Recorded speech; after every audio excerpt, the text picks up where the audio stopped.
Hallo zusammen! Mit dem heutigen Tag erscheint eine neue Option von Komoot. Besser gesagt, du kannst mit deiner Apple Watch nun auch offline Routen hier direkt auf der Komoot App herunterladen und dich dann auch offline hier danach navigieren lassen. In diesem Video möchte ich dir zeigen, wie die Navigation in der Praxis funktioniert, wie du die App verwenden kannst, aber auch wie das Ganze hier im Apple-Kosmos integriert ist. Aber ich würde sagen, wir fangen direkt an. Die Planung der Route selbst erfolgt dir ganz normal standardmäßig. Das heißt also, du gehst in deine App hinein oder hier auf die Web-Oberfläche. Du kannst dann auch Routen hier zum Beispiel nutzen. Zum Beispiel Blick auf Neckar habe ich jetzt hier bei mir gespeichert, wenn du hier keine Routen planen möchtest. Du kannst aber auch ganz klassisch normal die Routen planen, wie du es schon von der Vergangenheit kennst. Und das wird dann auch hier auf deine App übertragen. Und dabei werden hier zum Beispiel die Apple Watch Ultra Uhren unterstützt, natürlich auch die Series 11 bzw. Vorgängermodelle, als natürlich auch die Apple Watch SE. Wenn wir dann in die App hineingehen, sehen wir auch schon gleich die erste direkte Änderung. Es gibt nämlich ein neues Icon, das sieht nämlich jetzt so aus. Und wenn du drauf gehst, kommst du auch direkt hier schon in die Übersicht. Sehen wir hier 3 Punkte, gespeicherte Touren, einmal normale Aktivitäten aufzeichnen und die Einstellungen. Und beim ersten Starten der App wirst du dann auch gefragt, ob du mit dem Komoot-Konto hier das Ganze verbinden möchtest. Da musst du auf eine Webseite gehen und den Code eingeben und dann bekommst du auch hier die Anzeige. Und wenn wir jetzt auf gespeicherte Touren gehen, da gehen wir jetzt einfach mal drauf, sehen wir jetzt alle Touren. Zu einem hier Blick auf den Neckar, was ich gerade eben auf der App gespeichert habe, wird mir angeboten. Aber auch meine eigenen erstellten Routen sind ebenfalls mit dabei.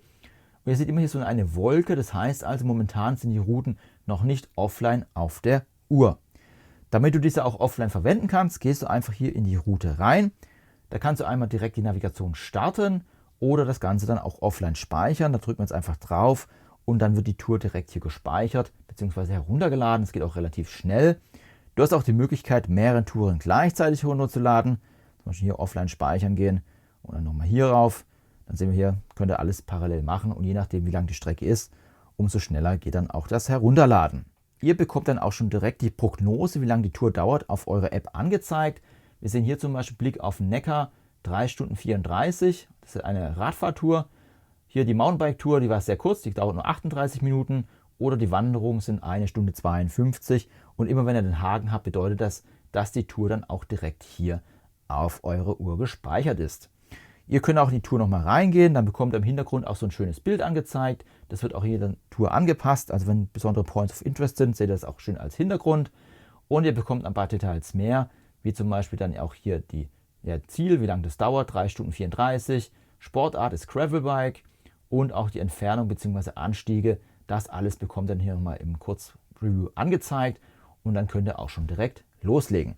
Aber ich würde sagen, wir gucken uns das Ganze jetzt mal in der Praxis an, wie das dann hier mit den Uhren funktioniert. Ja, dann würde ich sagen, dann fangen wir mal mit dem Test an. Ich habe jetzt hier beide Uhren mit dabei, um auch mal den Akkutest zu machen. Einmal die Apple Watch Series 11 in der großen Version und die Apple Watch Ultra 3. Und ihr seht oben schon da so ein X. Das heißt also, die Apple Watch Ultra 3 ist jetzt hier nicht direkt mit dem Handy verbunden. Ich kann nur eine Uhr verbinden. Ich habe jetzt einfach mich dafür entschieden, die Series 11 im Handy verbunden zu lassen, damit man einfach hier den Verbrauch sieht.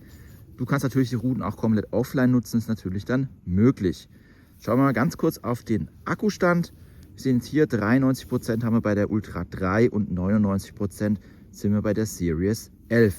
Ich habe bei der Ultra 3 auch das LTE ausgemacht, beziehungsweise Mobilfunk. Das bedeutet, die Uhr hat jetzt auch dann keinerlei Mobilfunkverbindung, damit wir einfach hier ein sauberes Ergebnis haben. So, und dann sehen wir auch hier schon die Möglichkeiten, die wir haben. Wir haben einmal die gespeicherten Touren. Das sehen wir gleich, wo wir reinschauen. Ihr könnt natürlich auch Aktivitäten direkt über die Uhr aufzeichnen.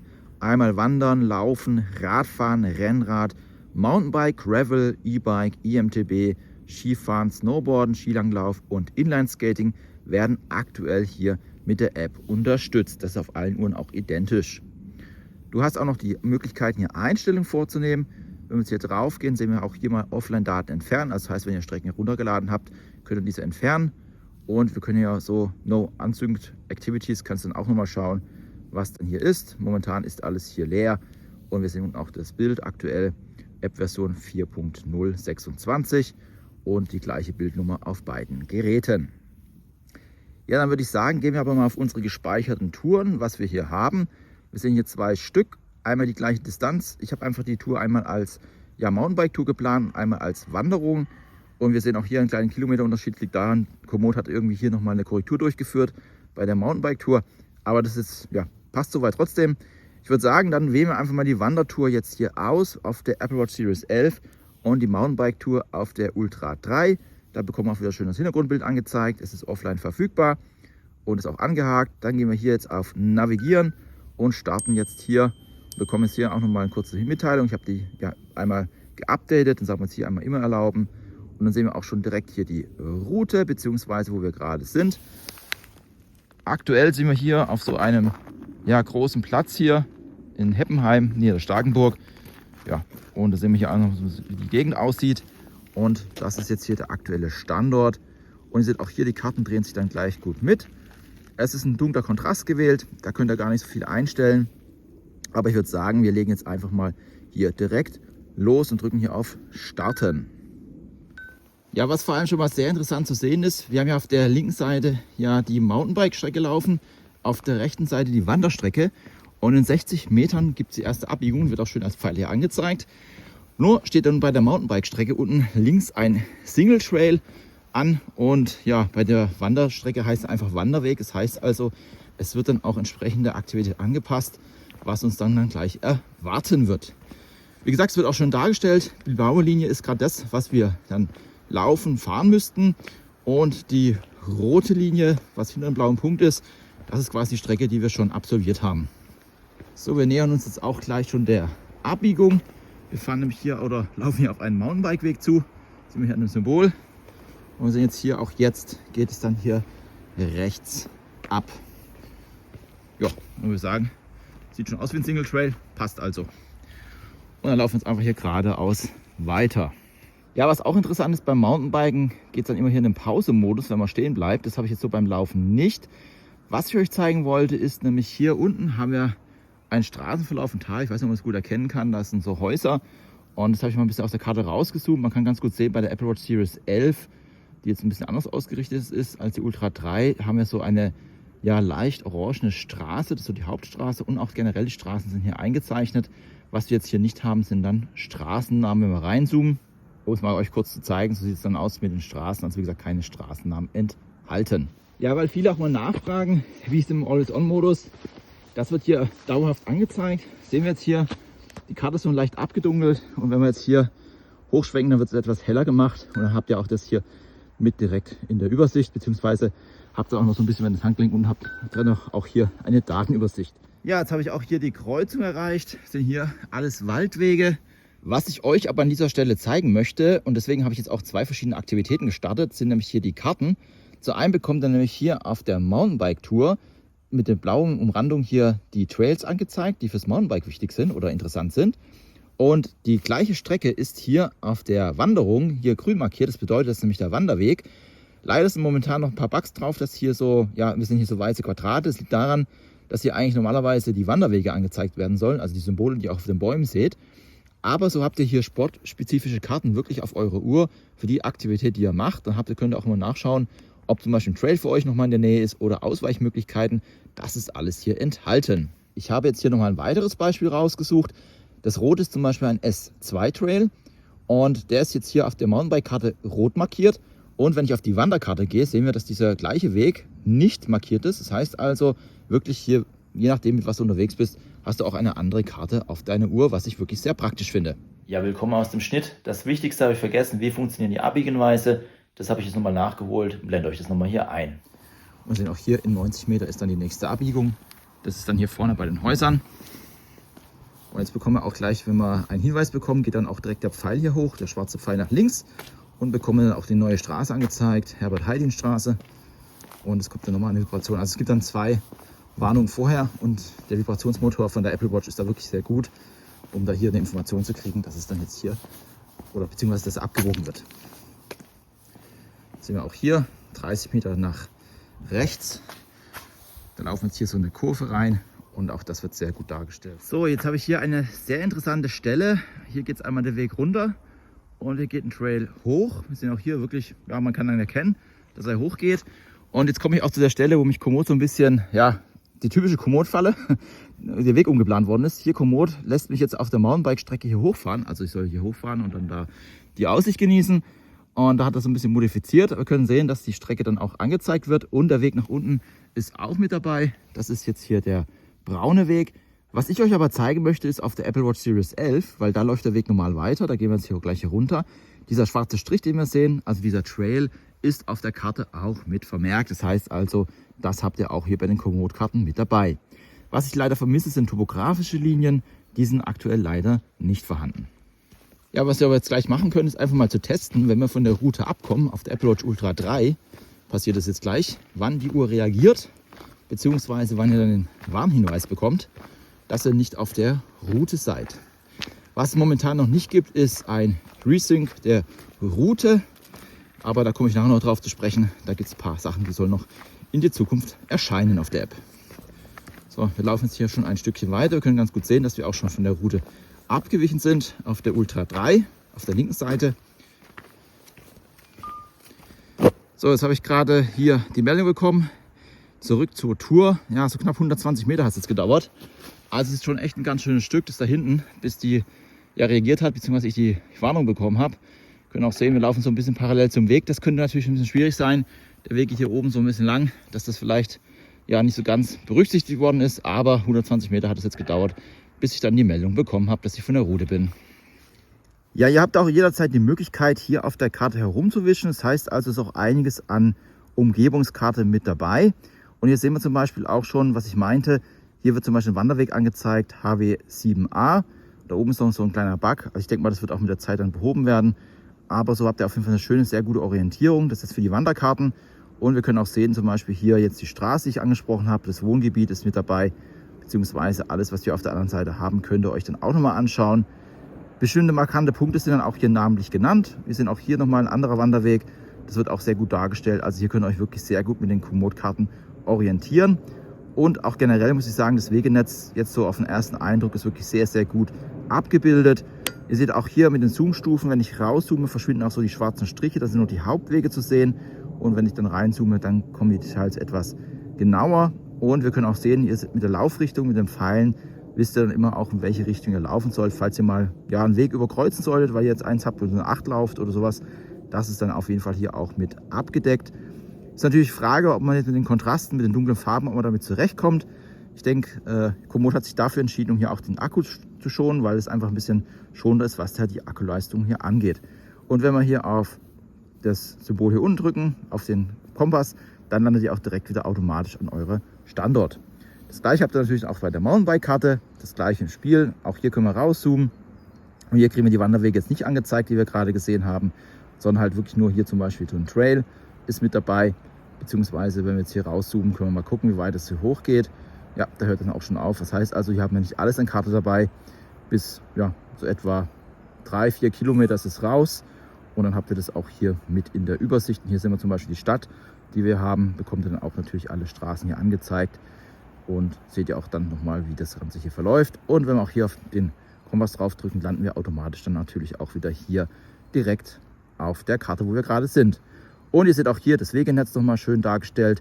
So könnt ihr dann auch zum Beispiel, wenn ihr von der Route abkommt, hier direkt auf die Route zurückkehren. Falls ein Weg gesperrt ist, also habt ihr da auch mal hier mit schön in der Übersicht, da die ganze Route dann hier mit auf der Karte ist.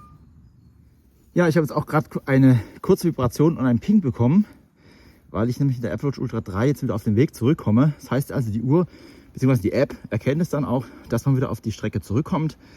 Und das haben wir hier oben gleich. Und wir sehen auch hier wirklich alles Wald- und Wanderwege. Und das bildet die App wirklich hier sehr gut ab.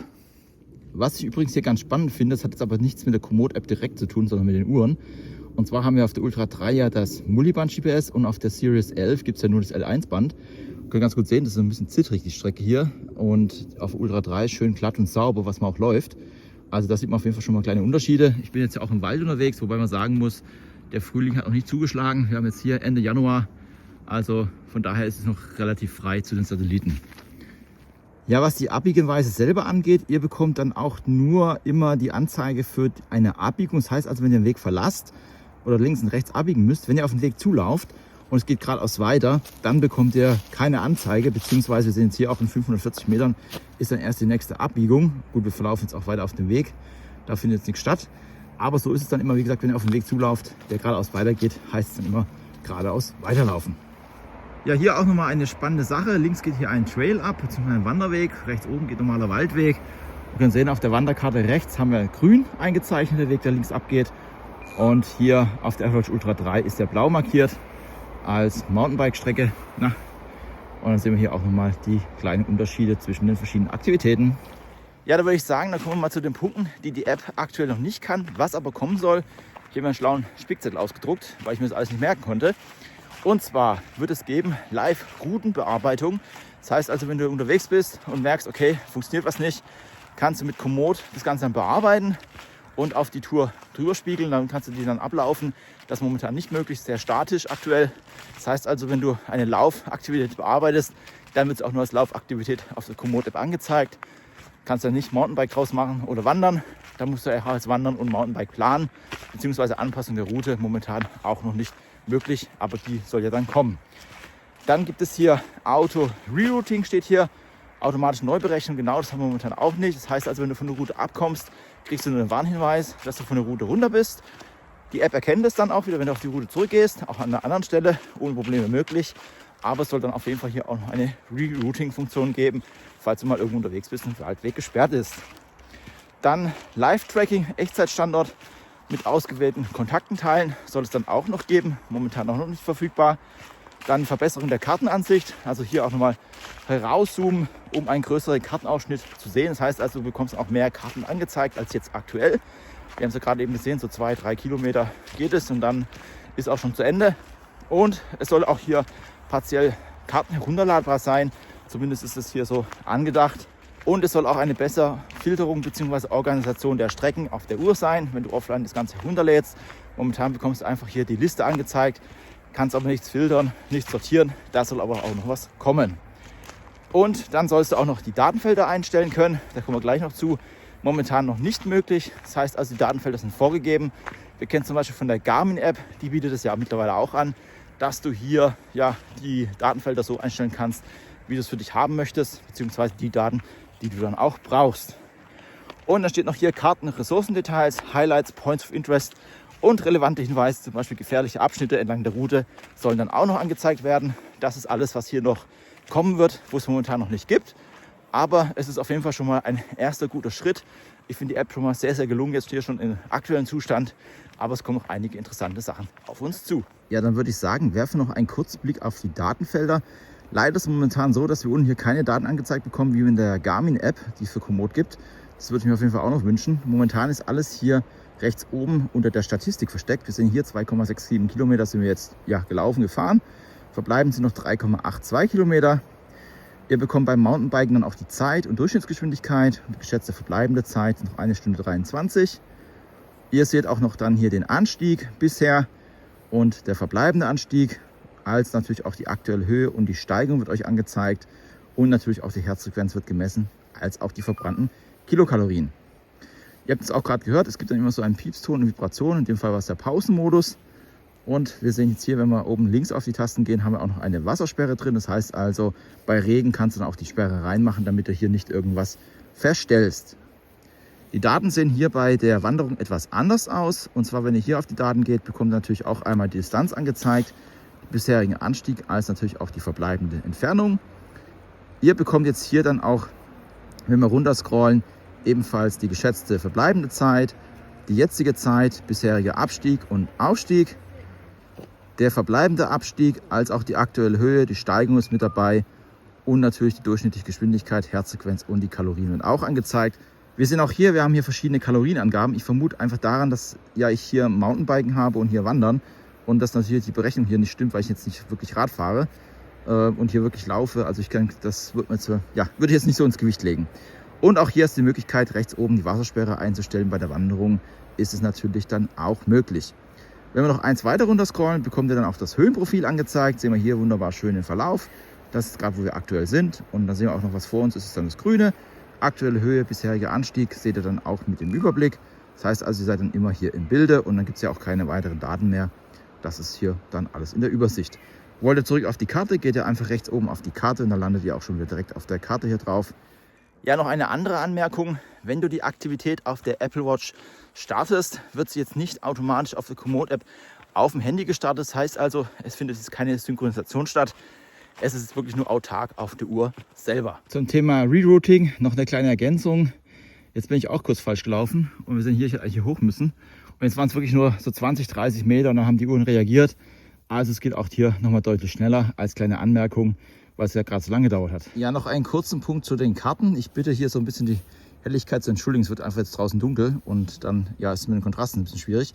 Aber was ich euch zeigen wollte, ist noch hier, wir sind alles jetzt hier grün gezeichnet und hier wird es dann grau. Also das heißt, ihr bekommt auch wirklich schöne detaillierte Kartenübersicht, wo dann hier Wälder sind bzw. Ortschaften und das ist mit den Karten hier wirklich sehr gut abgebildet. Das heißt also, du kannst auch wirklich sehr gut mit diesen Karten hier navigieren und auch orientieren. Jetzt hier auf dem Wengerder Weg, wir gehen jetzt hier raus aus dem Wald und das sieht man bei uns auch ganz gut. Wenn wir jetzt hier nochmal kurz auf unseren aktuellen Standort gehen, können wir sehen, dass wir den Wald hier verlassen. Also alles wirklich schön in der Übersicht. Ja, bei der letzten Aufnahme, wo ich dann die Tour beendet habe und der Akkustand zeigen wollte, war natürlich der Wurm drin, kein Ton so richtig und das Bild war auch kaputt. Aber ich kann euch das einfach mal kurz zeigen. Ich habe die Werte mir aufgeschrieben gehabt. Die Tour selber wird auch schön hier in den Fitness-Apps hinterlegt. Wir sehen jetzt hier auch Wandern. Das war die Tour mit 6,53 Kilometer und 2 Stunden und 4 war die Laufzeit. Jetzt schauen wir uns einfach mal die Akkustände an. Ich habe nicht die Werte notiert gehabt, Gott sei Dank. Wir sehen jetzt hier ganz trocken eine Excel-Liste. Zu einem die Apple Watch Ultra 3 im Always-On-Modus hatte ja hier 93% zum Start und 73% hatten wir zum Schluss. Die Laufzeit war 124 Minuten. Das entspricht zu einem Verbrauch von 20% insgesamt und eine Laufzeit bzw. Verbrauch pro Stunde von 9,6%. Das entspricht so roundabout 10 Stunden Laufzeit, die du hier mit der Uhr dann so aufzeichnen kannst. Bei der Apple Watch Series 11 sieht es etwas anders aus. Auch hier 124 Minuten Laufzeit. Da sind wir mit 99% Akku gestartet und am Schluss hatten wir 64% Restakku. Das heißt also, hier war der Verbrauch deutlich höher mit 35%. Der Akku ist auch etwas kleiner als bei der Apple Watch Ultra 3.